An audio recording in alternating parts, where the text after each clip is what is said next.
감사합니다. 네, 지난주에 이 찬양이 그렇게 생각이 나가지고 혼자 흥얼거렸는데 오늘 또 이 찬양을 듣게 돼서 너무 감사하고 하나님께 영광 돌려주셔서 감사합니다.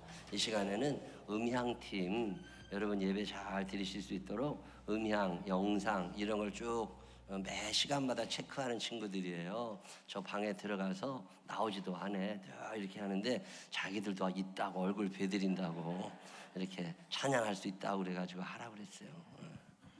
저 팀장님 양창덕 집사님, 부팀장님이 최인창 집사님이고 나머지 시다바리들이에요.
잘했습니다. 우리가 예배를 잘 드릴 수 있도록 일찍부터 와서 음향 다 조정하고 영상 만들고 조명하고 이 뒤에서 수고하시는 분들인데 몇 분 더 계세요. 근데 오늘 그만큼 열심히 잘 해주셔서 감사합니다. 수준보다 좀 높은 곡을 선택하느라고 많이 썼어요. 아주 귀한 은혜 시간 감사합니다. 오늘도 주님의 전을 찾은 여러분들에게 주의 은혜와 사랑이 넘치시기를 주님의 이름으로 축원합니다. 오늘은 추수감사주일이에요. 우리나라는 한가위 추석이 되면 고맙다는 사람들에게 고맙다는 의사표시도 하고 또 옛날에 제사를 지내면서 신께 뭐 감사하고 그랬던 게 추석인데, 성경에는 그런 추석 같은 명절을 3번 지키라고 3가지 종류가 나옵니다. 하나가 유월절, 맥추절, 수장절. 그래요. 유월절, 맥추절, 수장절. 시작. 자, 우리나라는 한가위, 설날 뭐 이런 게 2가지 정도 얘기하는데, 이스라엘 사람들은 강제적으로 모든 남자들이 꼭 지켜야 되는 절기가 3번 있는 거예요. 뭐라고요? 유월절, 맥추절, 수장절. 유월절은 유월, 넘었다는 뜻이거든요. 한문으로 유월이라는 말은 넘을 유자에 넘을 월자. 그래서 죽음의 사자가 애굽에서 10가지 재앙의 마지막 재앙 때 애굽에 있는 모든 첫 소산들, 짐승이나 사람의 첫 자녀들을 다 죽이고 지나갈 때 이스라엘 사람들의 집은 넘어갔다고, 안 죽이고. 이 넘어간 걸 기념하는 절기가 유월절이에요. 유월절은 이스라엘 사람들이 애굽에서 살아서 탈출한 거, 그것을 감사하며 하나님께 감사합니다라는 의사를 표현했던 절기를 유월절이라고 그래요. 2번째로 맥추절이 있어요. 맥추절은 뭐냐면 다른 말로 초실절이라고 그러는데, 초실, 첫 열매를 하나님 앞에 드리던 절기. 그래서 저는 맥추절보다는 초실절이 더 정확한 번역이라고 생각을 하는데, 첫 예물을, 첫 소산에 대한 예물. 이스라엘 사람들은 노예들이었어요. 자기 땅이 없었어요. 자기 나무가 없었어요. 자기 돈이 없었어요. 그랬던 사람들이 하나님께서 은혜를 베풀어 주셔서 땅이 생기고 나무를 심게 되고 벼를 수확하게 되고 그러셨던 곡식을 거두게 됐을 때, 이건 우리가 한 게 아니라 하나님의 선물로 주신 거야. 그래서 하나님께 감사합니다라고 표현하면서 첫 예물을 드린 것을 기념하는 절기가 초실절, 맥추절이라고도 표현을 해요. 첫 예물. 지난주인가요? 지지난주에 제가 매주마다 누가 헌금 얼마 했는지 잘 모릅니다. 근데 이렇게 확인을 하다 보면 특별한 감사헌금 봉투가 있어요. 제가 여러분이 드리신 예물 봉투의 감사 내용을 쭉 제가 읽고 기도하고 하거든요. 근데 거기에 보니까 첫 예물을 드린 청년이 있더라고요. 50몇만 원을 하나님께 드렸어요. 20몇 살 먹은 청년이. 이게 뭔가 하고 나중에 확인을 해보니까 태어나서 처음 아르바이트를 했어. 아르바이트를 해가지고 아르바이트비를 받았어요. 50몇만 원. 식당에 가서 열심히 일해가지고 돈을 받았는데, 이 청년 생각에 하나님이 건강 주셨고, 하나님이 생명 주셨고, 하나님이 일자리 주셨고, 하나님이 일하게 하셨고, 부도 안 나고 월급 받게 생겼잖아요. 이 모든 것을 이루시는 분이 하나님이시라는 거예요. 그래서 하나님 앞에 첫 번째 자기가 사회생활에서 돈 번 거라고 이거 하나님께 드려야 됩니다라고 첫 예물을 드렸어요. 이걸 초실절 예물이라고 그래요. 여러분, 지금 20몇 살, 21~22살 먹은 애들이 그 50여만 원 아르바이트 해가지고 하나님께 드리는 거 쉽지 않아요. 근데 참 감사해요. 우리 교회는 2월달, 3월달이 되면 청년들이 저를 찾아오는 경우가 종종 있어요. 목사님, 취직했는데 첫 월급을 받은 거야. 200만 원, 300만 원, 350만 원 첫 월급을 받으면 이걸 갖고 저를 찾아와요. 하나님께서 직장 생활하게 해주셔서 참 감사하다고. 첫 번째, 요즘 취직도 힘든데 이거 하나님께 드릴 거라고. 하나님이 해주셨다고. 하나님이 원하시는 건 예물이 아니라 하나님을 인정해달라는 거거든요.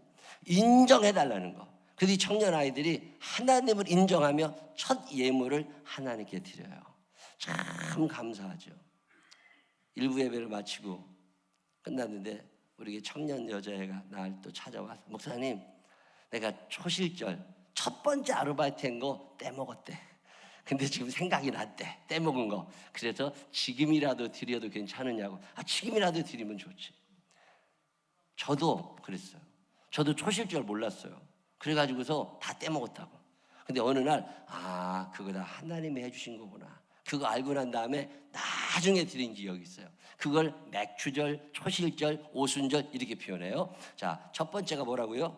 유월절. 두 번째가 맥추절. 세 번째가 수장절이에요. 이 수장절은 뭐냐면 거둘 숫자에 감출 장자를 써요. 그래서 1년 동안 농사를 많이 한 걸 다 거두어 가지고 창고에 쌓아놓고 하나님께 감사합니다 했던 절기를 수장절, 우리나라로 말하면 추석 같은 거예요.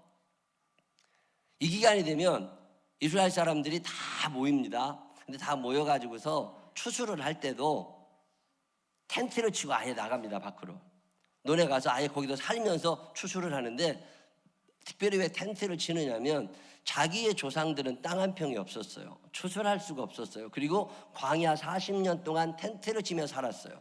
근데 우리는 지금 집에 살지만 그 어려웠던 시절을 잊으면 안 된다는 거예요. 그 힘들었던 세월을 잊으면 안 된다고 자녀들을 다 데리고 가서, 오늘 우리가 집에 살지만 우리 할아버지는 텐트에 사셨었어.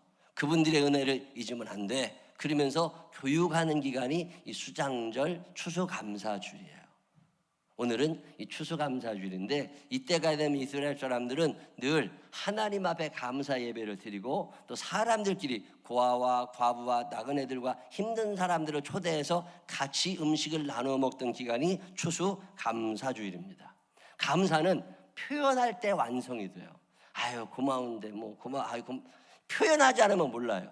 그래서 그런 유명한 말이 있습니다. 감사는 표현할 때 완성된다. 시작. 굉장히 유명한 말인데 이런 거 다 누가 만드는 줄 아세요? 다 내가 만드는 말이야. 다시 한번, 감사는 표현할 때 완성된다. 시작. 표현하지 않으면 감사가 아직 안 된 거예요. 표현을 해야 돼. 미국에서 추수감사주일이 생겨난 게 링컨 대통령이 법으로 만들잖아요. 근데 그때가 11월이에요.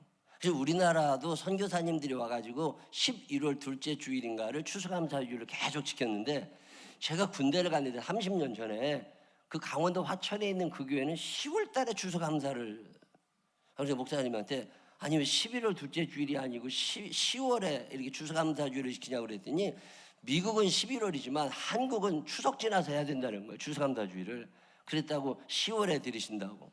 근데 그 얘기 들으니까 또 그게 맞은 것 같아요. 그래서 우리 교회도 한국 실정에 맞게 10월 둘째 주 혹은 10월 셋째 주를 추수감사주일로 1년 전에 정해서 이렇게 지킵니다. 근데 저는 목사로 살면서 이 절기에 대한 거부감이 좀 있어요. 여러분은 어떤지 모르겠어요. 믿음 좋으신 분들은. 근데 나는 절기가 좀 부담스러워. 우리 어렸을 때부터 부활주일 헌금은 많이 해야 된다, 신령감성은 많이 해야 된다, 맥주감사, 추수감사, 성탄절 헌금은 평소보다 많이 해야 된다. 그리고 저를 가르쳐 주던 목사님은 추수감사 예물은 한 달치 월급을 다 드려야 된다, 다른 거는 50%를 드려야 된다. 뭐 이런 걸 배워가지고서 말이죠, 배웠는데 안 하자니까 찝찝하고 할래니까 부담이 되는 거예요. 제가 얼마 전에 따져봤어요. 내가 1년에 절기가 5번인데 이 5번 절기 헌금을 얼마나 하고 따져보니까 제 기준으로 한 900만 원이 들어가. 돈도 없는데 엄청 많이 하는 거예요. 이런 거 좀 없었으면 좋겠어. 여러분, 절기당 20만 원씩만 헌금을 해도 100만 원이야. 이거 좀 없애면 안 되나? 여러분은 어떤지 모르지만 저는 이 고민을 늘 합니다, 목사로서. 추수가 아니잖아요. 우리가 옛날 농경시대는 추수했어요. 그때는 1월, 2월, 3월, 4월 농한기 때는 일이 없고 헌금도 안 했습니다. 그랬다가 추수를 하고 나면 가만히 채 쌀을 갖다 놓고 추수감사절을 지켰어요. 근데 지금은 농경사회가 아니라 도시산업사회예요. 이 속에서 추수가 무슨 의미가 있을까? 마음에 감동이 되질 않는 거예요. 부담스럽기만 하고. 추수 해보셨어요? 추수가 뭔 줄 알아요? 낫질 해본 사람. 낫질 해본 사람. 5분의 1도 안 돼. 옛날에는요, 낫 넣고 기역자도 모른다고 그랬는데 지금은 기역자는 아는데 낫이 뭔 줄 몰라. 낫질 해본 사람이 없다니까. 지게 쥐어본 사람, 지게 져본 사람. 지게가 모르고 낫도 모르는데 무슨 추수가 가슴에 와닿을 리가 없다고. 이런 분들에게 추수감사주의를 지키라는 게 무슨 의미가 있을까? 쌀은 어디서 나오는 거냐고. 그랬더니 초등학교 애들이 마트에서 나온다고. 쌀이 왜 논에서 나와 마트에서 나오지? 지금 이런 시대에 무슨 추수감사? 여러분 이해가 잘 안 되는 거예요. 그래서 하나님께 하나님 성경에는 절기를 지키라고 말씀을 하시는데 이걸 좀 빼면 안 될까? 이런 생각이 들어서 기도를 해보는 게 목사예요. 여러분들 추수감사 예물이 부담스럽지만 목사는 더 부담스러워요. 이걸 안 할 수 없나? 그리고 기도하다가 추수감사에 어떤 의미가 있을까를 쭉 찾아보니까 다른 의미들이 있습니다. 그 중에 하나가 뭐냐면 감사를 적극적으로 배우는 기간이 이 추수감사 기간이에요. 우리가 인생을 살면서 은혜가 없는 게 아닙니다. 모르는 게 아니에요. 근데 표현을 하지 않고 살았잖아요. 표현하지 않고 살았던 그 모든 것들에 대하여 좀 적극적으로 감사를 표현하는 기간, 추수감사 주일이 하루가 아니에요. 추수감사절 한 일주일 동안 이 적극적으로 하나님을 향하여 감사를 표현하는 기간, 이 기간이 추수감사절이더라는 거예요. 여러분 그냥 넘어가지 말고 지금까지 살면서 감사했던 것들이 있다면 이 추수감사 기간에 이 한 주간 동안 기억하셔서 표현할 수 있는 사람들이 되시기를 바랍니다. 우리가 농사를 지은 건 아니지만 감사가 없었던 것도 아니에요. 표현하는 방법은 성경에 여러 가지 나옵니다. 그 중에 하나가 고백이에요. 이야기하는 거죠. 감사합니다. 어렸을 때는 몰랐는데 커보니까 참 감사한 생각이 났어요. 그러면 그냥 지나가지 말고 고백하라는 거예요. 감사합니다. 이렇게. 쉬워요, 어려워요? 어려워요. 안 됩니다. 이걸 훈련하는 기간이 추수감사 기간이에요. 어릴 때 기저귀 채워주고 똥기저귀 갈아준 거 엄마한테 고맙다고 했어요, 안 했어요? 한 사람? 없죠? 근데 세월이 지난 다음에 이걸 알았어. 아, 그때 엄마가 나 똥기저귀 갈아줘서 내가 지금 잘 살고 있구나. 그러면 고맙다고 해야 돼, 안 해야 돼요? 자, 그거 고맙다고 한 사람 없잖아요. 어렸을 때 엄마가 이유식, 우유, 밥 먹여줘서 살았잖아요. 근데 그거 엄마한테 고맙다고 했어요, 안 했어요? 안 했죠. 근데 나이가 50이 돼서 기억이 났어. 그럼 어떻게 해야 돼요? 표현해보라는 거예요. 지나간 모든 감사들에 대하여 그냥 묵히지 말고 표현하는 기간이 이 기간이에요. 감사를 적극적으로 표현하는 거예요. 이웃을 향하여, 하나님을 향하여, 그리고 고아와 과부와 나그네들에게 감사를 표현하고 베풀어주던 기간이 추수감사 기간이에요. 2018년 이 추수감사 주간에 여러분 고맙다고 표현할 수 있는 사람들이 되시기를 바랍니다. 옆 사람 손을 꼭 붙잡고 제 옆에 앉아주신 것만 해도 감사합니다. 시작.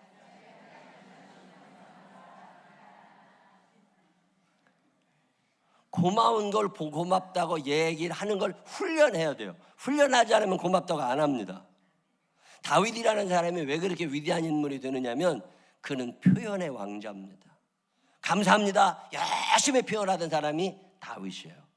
그의 시편을 읽어보고 역사서를 읽어보면 다윗만큼 표현자라는 사람이 없습니다. 하나님이 다윗을 그토록 이뻐하시는 이유는 표현할 줄 알았어요. 알겠지 뭐, 몰라요. 표현할 때까지는 모릅니다. 고백할 수 있는 여러분 되시기를 바랍니다. 이 한 주간 동안 고마운 사람들 많잖아요. 하나님께도 감사하잖아요. 그럴 때 입술로 하나님 감사합니다. 하나님이 해주셨습니다. 한번 해보실래요? 하나님 감사합니다. 하나님이 해주셨습니다. 시작. 하나님 감사합니다. 하나님이 해주셨습니다. 그게 추수감사예요. 두 번째로 감사를 표현할 수 있는 첫 번째 방법이 고백이라면 두 번째는 축복입니다. 여러분에게 고맙게 해준 그 사람 축복하며 기도해 주시기를 바랍니다. 제가 참 좋아하는 말씀 중에 예수님 누가복음 10장 5절로 6절에 이런 말씀이 있어요. 어느 집에 들어가든지 먼저 말하되 이 집이 평안할지어다 하라. 만일 평안을 받을 사람이, 복을 받을 사람이 거기 있으면 너희의 평안이, 너희가 빈 복이 그에게 머물 것이고 그렇지 않으면 너희에게로 돌아오리라. 제가 참 잘 사는 이유 중에 하나가 이거예요. 저는 입을 열어서 저주하지 않고 축복하거든. 잘 살으라고. 정말 꼴보기 싫어서 축복이 안 나오는 사람들이 있을 때라도 에이 부자로 살다 늙어 죽어라. 그리고 그냥 얘기하고 말아요. 절대 저주하고 욕하지 않아요. 왜 그래요? 그게 나한테 돌아와. 그게 나한테 돌아와. 무조건 나한테 돌아오게 돼 있어. 그러면 내가 복 받고 싶은 모든 이야기를 누구한테 하면 돼요? 옆에 있는 사람한테 하는 거야. 이번 추석 명절에도 저한테 선물을 주신 분들이 계셔서 너무 감사하고 풍성했어요. 자, 선물을 받았습니다. 그러면 감사하다고 문자도 보내고 전화도 하고 인사도 하지만 더 중요한 일은 그를 위하여 기도하는 일이에요. 명단을 쭉 갖다 놓고 하나님 앞에 기도합니다. 하나님, 이런 분들이 이렇게 고마운 선물을 주셨습니다. 하나님, 이분들을 기억하시고 이분들의 삶에 복을 허락하여 주옵소서. 그게 감사를 표현하는 방법이에요. 지금은 모함의 시대예요. 저주하고 욕하고 그냥 다 비난하고 끌어내리는 시대예요. 이런 시대에 우리들까지 그렇게 살 것 같으면 왜 예수를 믿어요? 성령이 안에 계시는 사람들은 저주가 잘 안 됩니다. 성령님이 내 안에 계시면 축복을 하게 되어 있어요. 비록 욕을 먹는다 할지라도 그들을 위하여 복을 빌 줄 아는 사람들이 되시기를 바랍니다. 그게 감사를 표현하는 방법이에요. 대한민국에 살면서 목사로 산다는 건 참 힘들어요. 100대 3의 법칙이 있거든요. 100분의 3, 100대 3. 100명 중에 3명은 또라이가 있다는 법칙이에요. 여기에 만약에 500명이 앉아있잖아요. 그럼 500명 중에 3, 5, 15, 15명은 또라이야. 뭐 그건 거의 통계적으로 그렇게 돼 있답니다. 회사 사장이 100명이에요. 그 중에 3명은 숭악 무도한 놈들이 있는 거예요. 판사가 100명에 모였어요. 그 중에 3명은 판사 되면 안 될 사람이 끼어 있다는 거예요. 자, 목사가 1000명 있어요. 그럼 그 중에 30명은 목사 되면 안 될 사람들이 있다는 거야. 근데 문제가 뭐냐면 그 미꾸라지 한 마리가 온 욕을 다 먹인다는 거예요. 목사 한 사람이 뭘 잘못했다 그러면 모든 목사가 그런 것처럼 뉴스가 나와. 너무 창피하고 고개 들고 다니기가 힘들어. 여러분은 그런 거 안 느껴보셨어요? 저는 그런 걸 참 많이 느껴요. 야, 나도 조심해야 되겠지만 우리 편히 다 잘해야 되겠다. 요즘에 유치원 비리라고 막 나오니까요, 이게 보통 속 터지는 일이 아니에요. 어제 우리 원장님, 어제 그저께구나, 원장님 오셔서 눈물이 핑 돌아가지고 전국에 유치원이 6,000개가 넘습니다. 그러면 확률적으로 따지면 거기 또라이 같은 것들이 굉장히 많다고. 그중에 부정부패를 일삼는 사람 당연히 있지. 그 한 사람이 잘못한 거야. 그 한 사람이 잘못한 거를 온 유치원인 원장이 다 그런 것처럼 보도를 계속하고 매도를 해갑니다. 너무 억울하신 거예요. 속이 상하대. 교육이라는 건 신뢰 속에 이루어져야 되는데 신뢰를 다 깨트리고 싸움을 자꾸 붙여대는 거야. 속이 너무 상해가지고 엄마들 보기가 미안하다는 거야. 저는 이럴 때 유치원들도 좀 교육청에서 감사를 다 다시 하든지 해서 A급, B급, C급, D급을 좀 나눠줬으면 좋겠어. 그러면 우리 유치원 같은 데는 특히 A거든. 이게 뭐 감사해서 걸린 게 지금까지 없으니까. 그런데 다 나쁘다는 거야. 원장님이 너무 속이 상해. 유치원 같은 경우는요, 우리 유치원만 해도 통장 거래 명세서가 유치원 교육청으로 매달 들어가요. 1원도 어디다 못 써. 월급은 국가에서 다 정해줍니다. 이 사람은 얼마 주, 이 사람은 얼마 주, 다 정해준다고. 그럼 그것만큼만 주면 돼. 더 주잖아요. 나 우리 교인들 중에 유치원에서 열심히 일하시는 분들 계셔도 더 주고 싶어. 더 준다고 얘기했더니요, 회계 사무실에서 전화 왔어. 형평성의 원칙이 어긋나서 안 된다고. 그게 다 정해준 만큼만 주는 거예요. 근데 어떤 원장은 1,500만 원씩 월급 받았다고. 그건 가능해요. 어떻게 가능하냐? 유치원 설립자가 원장일 때는 가능해요. 유치원 설립자는 자영업자잖아요. 유치원을 설립하는데 보통 40억 이상이 들어갑니다. 40억을 투자해서 유치원을 만든 거예요. 월급 350만 원 받아가라고. 어떤 미친 사람이 그걸 해요? 1,500만 원씩 받아야 1년에 1억 8천이에요. 40억 투자해서 1년에 1억 8천 월급 받아가는 것도 욕을 먹어야 돼. 왜? 공립유치원 원장들은 정해진 월급만 받거든. 공립유치원은 투자한 게 없으니까 그만큼 받아요. 근데 사립은 그렇지 않아요. 교육부 장관이 2억 원을 유치원에 줬다는데 우리는 받은 게 1원도 없어. 이게 더 어디로 간 거예요? 엄마들이 유치원에 내야 될 원비를 정부에서 대납해줘요. 대납. 지원금이 아니라고 대납을 해준 거야.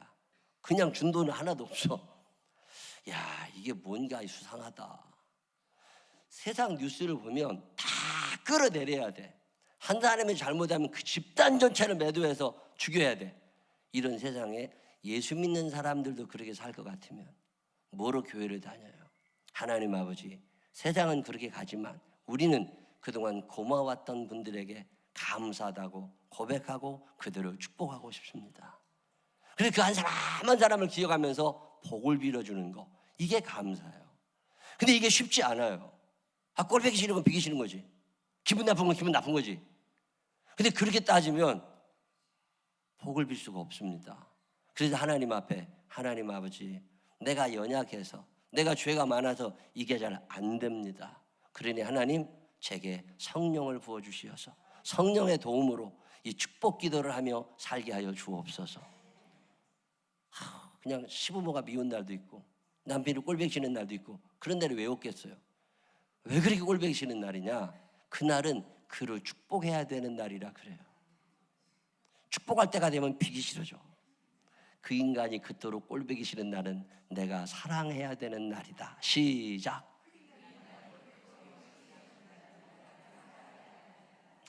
그날따라 꼴보기 싫은 날이 있어요, 없어요? 있다니까. 그건 왜 그런 거예요? 그날따라 그를 사랑해야 되기 때문에 그런 거야. 자, 다시 한번 그 인간을 떠올리면서, 그 인간이 그토록 꼴보기 싫은 날은 내가 사랑해야 되는 날이다. 시작.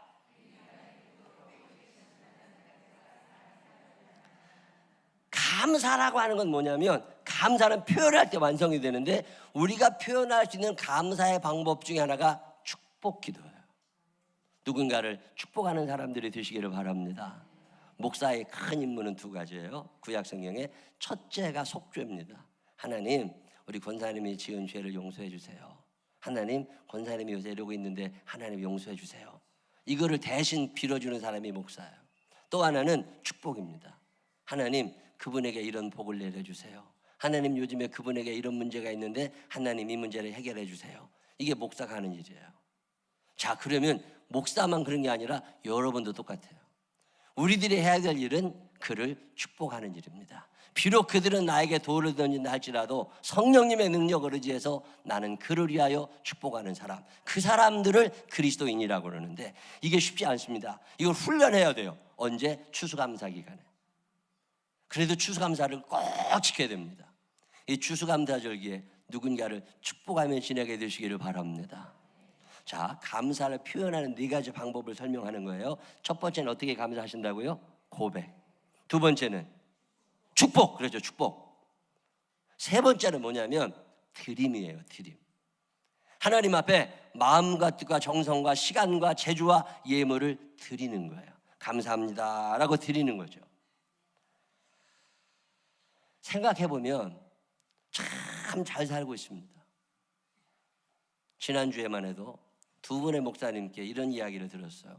한 분의 목사님은 외국인 노동자들을 섬기시는 분이에요. 집에서 교회를 개척했어요. 상가를 얻었어요. 또 교회를 개척했어요. 그러는데 외국인들만 와.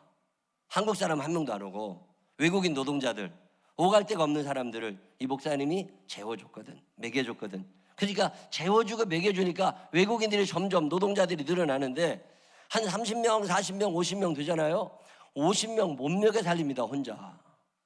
그래서 여기저기서 돈을 얻어다가 그 사람들이 먹여 살리다가 센터를 하나 만들게 된 거죠. 그래서 교인 거기 와서 먹고 자고 예배를 드리는데 교인이 늘어날수록 걱정이 태산이야. 교인이 한 명 늘어날 때마다 적자가 커집니다. 그만 좀 왔으면 좋겠어. 저는 좀 많이 좀 왔으면 좋겠는데 이 목사님은 그만 좀 오라는 거예요. 왜? 능력 안 되는데 먹여 살릴 식구들이 너무 많이 오니까. 그래가지고 40-50명 모이잖아요. 답이 안 나옵니다. 늘 얻으러 다녀. 지난번에 만났더니 겨울 다가와서 보일러가 망가져가지고 보일러를 고쳐야 되는데 돈이 없대. 추운데 그러고 있대. 지난주에 어떤 목사를 만났는데 그 교회는 시골에 과수원 사이에 있어요. 과수원 사이에. 사과는 많이 얻어먹는데 근데 수도가 연결이 안 돼 있어요. 큰 도로까지만 수도관이 나오고 교회까지 수도가 안 나와 있어요. 지하수를 먹었는데 농약을 하도 치니까 지하수가 이상해진 거야. 정수기를 써도 이상해. 사모님은 암 환자가 됐어요. 목사님도 비실비실하거든요. 수도를 연결하지. 돈 있어야지. 교인들이 다 안 하고 할머니 2사람 남아있는데 여러분이 드리시는 예물이 그런 교회들을 후원하는 데 쓰여요. 드리는 거예요. 우리가 하나님께 드리고 하나님의 일을 하시는 분들을 돕는데 우리가 또 드려요. 그래서 합력하여 선을 이루게 하시고 고아와 과부와 나그네들을 돌보라고 하시는 절기가 이 절기예요. 이 추수감사 기간이 되면 그동안 생각나지 않았던 어떤 사람이 생각나면서 그를 위하여 내가 무언가를 드리고 싶어 하는 거, 그게 추수감사주일이에요. 여러분이 하나님 앞에 예물 드렸으면 끝! 이게 아니라 이 추수감사주일에 우리 주변에 어려운 사람들을 한 번쯤 돌아볼 수 있는 바른 신앙인들이 되시기를 주님의 이름으로 축원합니다. 하나만 더 말씀드리면 따름입니다. 닮음, 따름. 그래요. 나한테 고마움을 준 그분을 닮아보고 싶은 날, 그게 추수감사주일이에요. 이 한 주간 동안에 여러분에게 고마움을 표현한 분들 있잖아요. 예수님께서 선한 사마리아인의 이야기를 다 마치신 후에 뭐라고 그러세요? 너도 가서 이와 같이 하라. 너도 선한 사마리아 사람처럼 살아라. 근데 360일 우리가 그렇게 못 삽니다. 그렇지만 이 추수감사 한 주간 동안 하나님, 내가 선한 사마리아인으로 살아보고 싶습니다. 나에게 고마움을 느끼게 해주었던 그분들의 삶을 나도 좀 닮아보고 있습니다. 그게 추수감사 주간이에요. 감사는 표현할 때 완성이 됩니다. 우리가 표현할 수 있는 방법은 너무 많이 있어요. 감사가 없는 사람은 한 사람도 없습니다. 성경은 그 얘기하고 있습니다. 감사한 일이 있냐? 그냥 넘어가지 말고 첫 번째로 어떻게 하래요? 고백하라고. 두 번째로는 축복하라고. 세 번째는 드려보라고. 네 번째는 닮아가 보라고. 여러분이 추수감사주일 한 주간 동안 여러분의 삶에 그 네 가지가 다 나타나면 좋지만 한 가지라도 드러나게 되어서 예수 믿는 사람답게 이 험한 세상을 빛과 소금의 사명 감당하며 살 수 있는 믿음의 한 주간이 되시기를 주님의 이름으로 축원합니다. 기도하십시다. 하나님 아버지,